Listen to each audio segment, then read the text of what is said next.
A very good evening and welcome to news on Prime TV. I'm Chaturangi De Silva and let's take a look at the headlines first. An international website says that Sarath Fonseca held clandestine meetings with top US agents prior to retirement. China donates equipment worth millions of rupees for the development of North.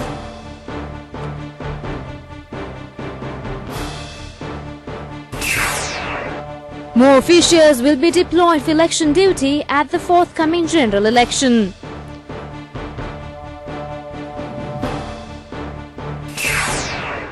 And on news overseas, a bomb explosion occurs at a restaurant in India's western city of Pune.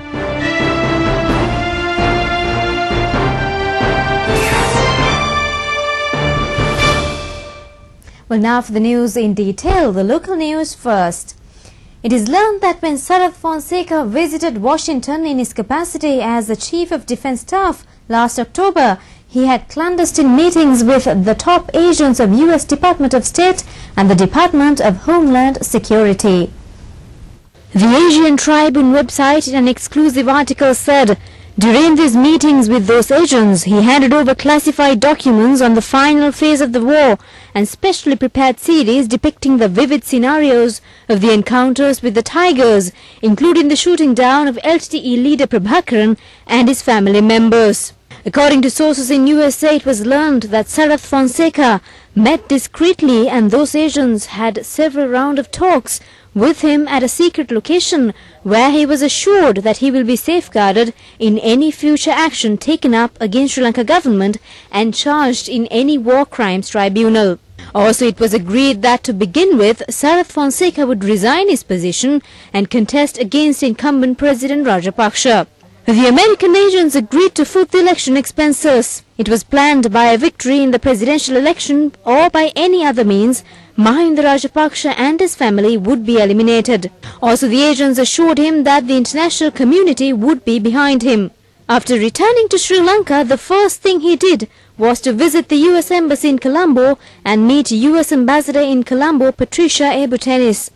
The detail of this meeting is still not revealed. The last strategy Sarath Fonseca and his supporters adopted was to assassinate on 27th January Mahinda Rajapaksa on his way back to Temple Trees from the Election Commissioner's office.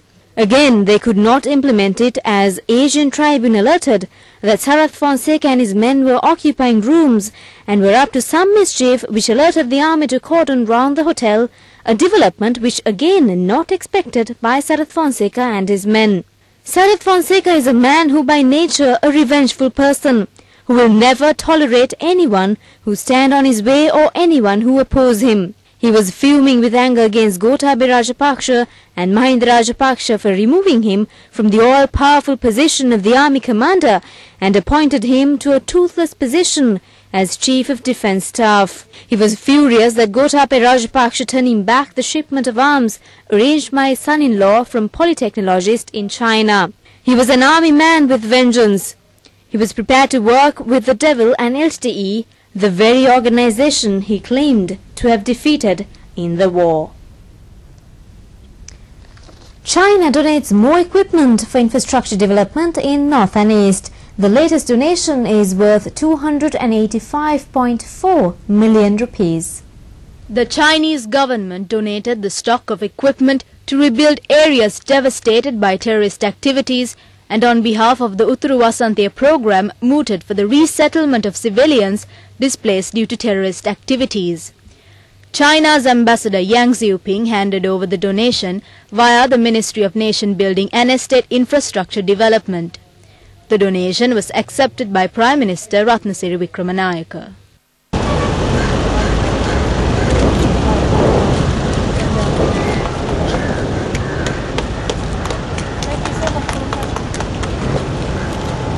Our friendship, I am sure, will go on forever.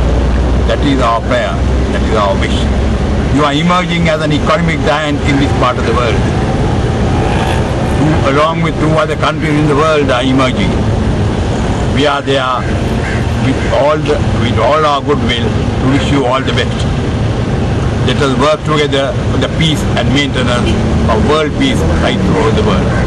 Thank you very much, Your Excellency, for all the assistance you have given us. Please convey our gratitude and our best wishes to the people and the government of China. Thank you so much. Thank you very much. It's a great honor for me to hand over the gifts from Chinese government to Sri Lanka government people. And as rightly said by the Prime Minister, said that this is not time for China to help Sri Lanka for the equipment. And even last week, our government have already donated 50 cents, 50 cents of the money to the northern part. And then China and Sri Lanka are good friends of the partners. Ever since last year, when the war was over, they donated $100 million in cash. And then afterwards, they donated those 6,257 cans. And then another 2,000 cans are from earthquake case from Sichuan province. As Prime Minister said, China and Sri Lanka are good friends. Whenever and wherever we both have difficulty, we help each other and support each other. And we are not only support for bilaterally and also internationally. As Prime Minister rightly said, that in New York, in Geneva, we support each other. And China values the friendship between people and also values their support for the Sri Lanka government. A higher number of officials will be deployed for election duty in the general election. The Election Secretariat has decided to double the number of officials who will be engaged in election duty.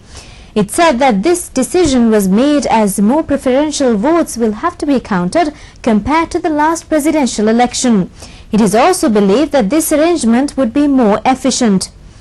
35,000 officials were engaged in counting votes during the presidential election. This number will be increased to around 70,000. The Election Secretariat sources said that the counting centres will also be increased parallel to the number of officials.